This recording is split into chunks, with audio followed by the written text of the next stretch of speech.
आदरणीय श्रोतागण, देखिए उपनिषद में कहा है कि किम कारणम च ब्रह्म कुतः समय जाता जीवाम केन कवय च संप्रतिष्ठा अधिष्ठाता केन सुख तरेषु। कि इस सृष्टि की हमारी उत्पत्ति का जो प्रधान कारण है वह क्या है, और हम कहाँ से उत्पन्न हुए थे, किस में हम प्रतिष्ठित हैं, और हमारे सुख दुखों का कारण क्या है, कौन है। तो उसमें सभी प्रश्नों के मूल में जब हम जाते हैं तो उसका उत्तर मिलता है कि परमात्मा वही हमारे कर्मों के अनुसार सुख दुख वो उसकी न्याय व्यवस्था के अनुसार हमें मिलता है, और उसी से हम उत्पन्न हुए हैं, उसी में प्रतिष्ठित है। तो इस उसमें यदि आप देखेंगे तो इस सृष्टि में जैसे सूर्य की किरणें हैं, विद्वान हैं, अन्न है, और अपना विद्युत है, वृक्ष है, वर्षा है, तो जो भी हमारी रक्षा करने वाले हैं मनुष्य मात्र की, तो वो समझो उसके बाणों के समान है ईश्वर के। ये जो मनसा परिक्रमा के मंत्र हैं वैदिक संध्या में, तो उनका भाव यही है कि उनके मूल में भी वो ईश्वर का ही उपकार है। जो भी हम सृष्टि के किसी भी प्राणी से, द्रव्य से जो भी हम सुख ले रहे हैं, हमारी रक्षा हो रही है, तो उसका भी मूल कारण ईश्वर है, क्योंकि ईश्वर ने ही यह जगत बना है। विद्वानों ने भी जो ज्ञान प्राप्त किया है, सृष्टि के उपकार के लिए जो सत्य ज्ञान प्राप्त किया है, तो उसका भी जो मूल हेतु है वह ईश्वर ही है। वेद ज्ञान जो ईश्वरीय ज्ञान है।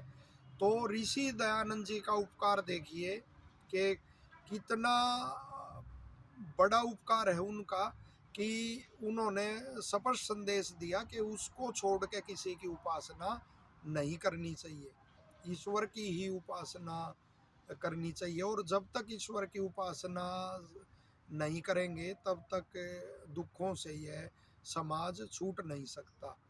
जो ईश्वर को छुड़ा के अपनी उपासना कराता है, कोई मनुष्य है या कोई जड़ आदि की हम उपासना और वो करते रहते हैं, तो वह दुख सागर में ही फिर मनुष्य समाज डूबता जाता है। तो आर्य समाज जो ऋषि का बनाया मिशन है, वो इस ईश्वर की सत्य उपासना से जोड़ता है, और प्रत्येक को उससे जुड़ना चाहिए।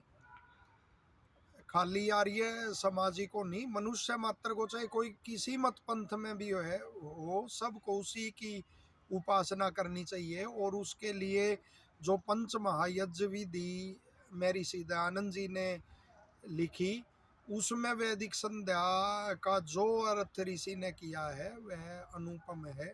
तो वहीं से उसको सीखना चाहिए। ऋषि दयानंद जी को एक बार देवी भक्त थे, उन्होंने मिष्टान दिया और ऋषि ने ग्रहण किया। तो उनके किसी अनुयायियों ने, किन्हीं अनुयायियों ने कहा कि आपको तो लेना नहीं, ग्रहण नहीं करना चाहिए था, ये आपके जो मत हैं उसके विरुद्ध हैं। तो ऋषि दयानंद जी ने कहा, देवी भक्त का सम्मान मेरी दृष्टि में किसी किसी अपने अनुयायी से भी अधिक है, और मैं धार्मिक मतभेद को परस्पर का मतभेद नहीं बना सकता। तो उन्होंने जो देवी भक्त थे उनके व्यवहार को देख के, उनके जो उनका स्वभाव था उसको देख के ये टिप्पणी की थी।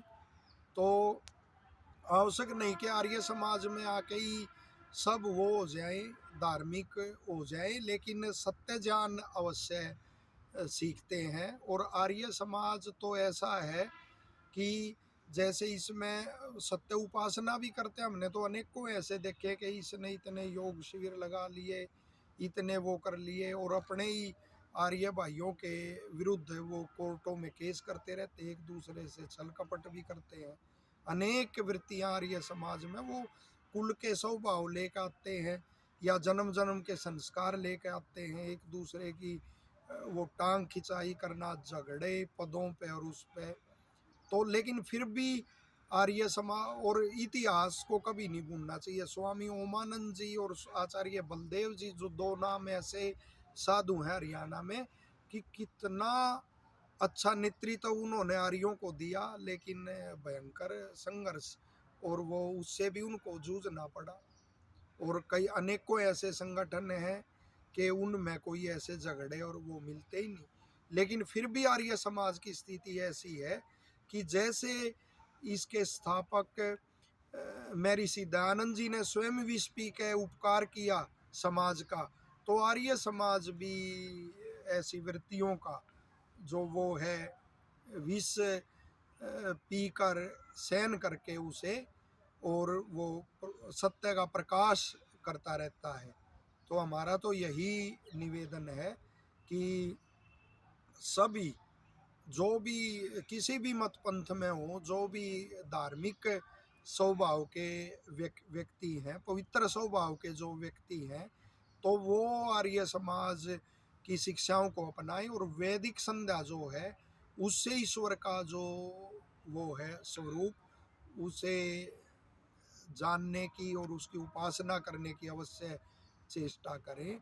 और कोई मार्ग ऐसा है नहीं, क्योंकि ईश्वर ही सबसे बड़ा है। और वो जो ईश्वर स्तुति के उपासना के मंत्र हैं, उनमें भी आप कितना बढ़िया वो संदेश देख सकते हैं। प्रजापति ने तब देता नन्यो विश्वा जाता प्रीता बभू है, कि इस संसार के जितने भी ये पदार्थ हैं, चाहे कोई शक्तिशाली ऐसी वस्तुएं सूर्य आदि और वो, तो उनको भी वो कहता आपके सिवाय इन उन पदार्थों को कोई तिरस्कृत नहीं करता, यानी आप ही सबसे बड़े हैं, आपके आगे, आपकी महिमा के आगे तो ये गुण हो जाते छोटे ही। तो वो फिर वही बात आती है कि ईश्वर को छोड़ के किसी की उपासना नहीं करनी चाहिए, और सृष्टि को सुंदर बनाने की और परस्पर मनुष्यों को यथा योग्य व्यवहार में और उसमें वर्तना चाहिए, लेकिन उपासना ईश्वर को छोड़ के अन्य की नहीं करनी चाहिए। धन्यवाद।